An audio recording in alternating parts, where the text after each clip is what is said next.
Naše stredisko je hlavne pre takých rekreačných lyžiarov. Sú tu také ľahké a stredné trate. Tie ťažké ako také nie sú tu až. Čiže aj tá šírka strediska je taká, že vyhovuje takým rekreačným lyžiarom. Celkovo trati tu máme 2,5 kilometra na 2 detské vleky a 2 dlhé vleky, ktoré majú po 1000 metrov. A situácia je trošku taká s tým snehom vo všeobecnosti všade kritická. My tu snehu máme, takže chodia ľudia až od Sniny až Košice. Celý východoslovenský kraj v podstate bývajú. A ako sa to darí vám, že vy s tým snehom problémy naozaj nemáte? A tak nie, že nemáme celkom, ale zvládame to nejak tak, ako vyžaduje si to trošku viacej práce, viacej nočných služieb, ako osobne tu byť na svahu a stíhame to tak, že lyžiari majú ten sneh toľko, koľko tak na to lyžovanie, aby to stačilo.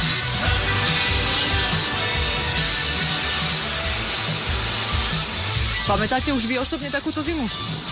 Nie. Aha. Nie. Je to prvá zima taká, ktorá je fakt ako za tých 18 rokov, čo to prevádzkujeme ako to stredisko, tak taká zima nebola, aby sme tak neskoro začali zasnežovať. Lyžiari majú k dispozícii aj večerné lyžovanie? No, to večerné lyžovanie je veľmi hodne využívané, lebo vlastne tiež tu máme 2 dlhé vleky a obidva sú osvetlené. Takže v prevádzke večer sú aj 3 vleky a vlastne keď príde trošku viacej ľudí, tak púšťame ďalšie vleky, takže sa tu vôbec nečaká.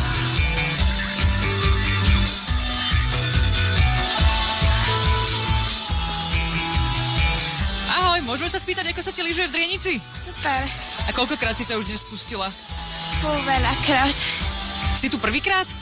Nie, Si niekde z okolia? Bývaš blízko? v Prešove. A už si lyžovala aj niekde inde ako tu? Aha, v Kavečanoch, aj na dedinkách, aj ešte veľa. A tu ti to ide ako? Dobre. Toho roku sme tu prvýkrát, ale Drienicu máme celkom radi. Takže chodívate častejšie? Odkedy máme dcerku a sa učí lyžovať, tak je to pre ňu také primerané prostredie, myslím si. Takže by ste to označili ako také rodinné stredisko? Myslím si, že áno. Where do you come from? I'm from in Ukraine. Ukraine. Okay, so enjoy. Yeah.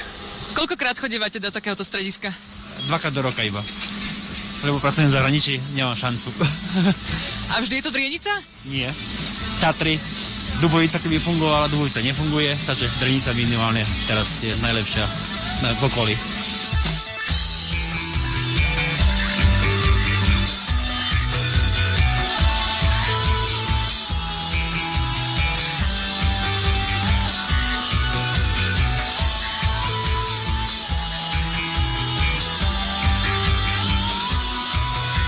Ubytovacia kapacita je tu v Drienickej doline celkom slušná. Tu je asi 5 hotelov, penziónov, je tu polno 200 rekreačných chadier v Drienickej doline, takže není problém. A prípadne aj nejaké turistické alebo menšie prechádzky v okolí, aj takéto niečo sa dá realizovať? No, hore nad Drienicou je Lisa a vlastne je to kopec, ktorý má výšku cez 1000 metrov a vlastne v tom Čergovskom pohorí je nespočetné množstvo ako bežeckých tratí, takže keď trošku len snehu pripadne, tak na bežky je to super. Radi privítame všetkých lyžiarov, ktorí tu k nám prídu a vyskúšajú a vidia, že budú spokojní.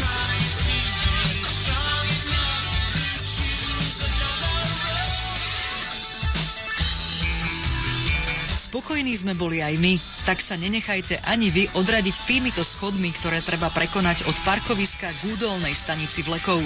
Odporúčame teda horné pracky na lyžiarkách zapnúť až po výstupe nahor.